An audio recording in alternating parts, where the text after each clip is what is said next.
V minulém díle jste viděli. Viděli jste to, že Sunny a Ringo hledají svůj domov.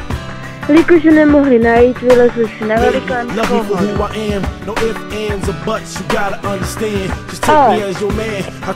Ale menší problém je to, že Ringo si nevyzná.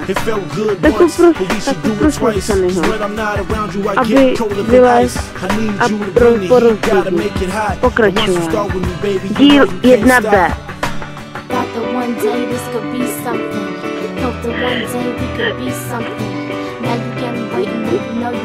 Čemu se jako směješ? To přece tobě. A můžeš mi vysvětlit, proč se myslíš? Na sebe podívej. No fuj, sama špína.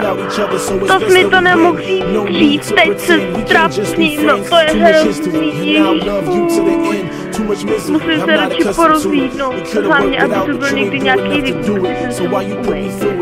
jsem se musí tady být nějaký rybník, fuj, jak jsem špinavý, no to je hnus.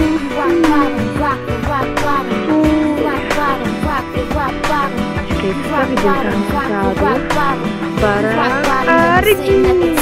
No, to je chomutící. Že? Chodovící? Ne, chomutící. Je chodovící. No to je přece v Evropě. Ne, my jsme v České republice. A jsme v Chomuticích. Je to vesnice. Jo, aha, že pšenice se pěstuje v Chodovicích.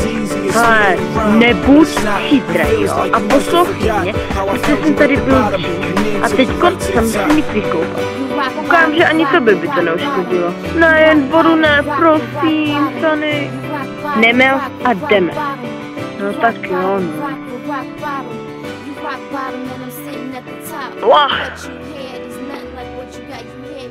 Už pár dolů, teď už jdu.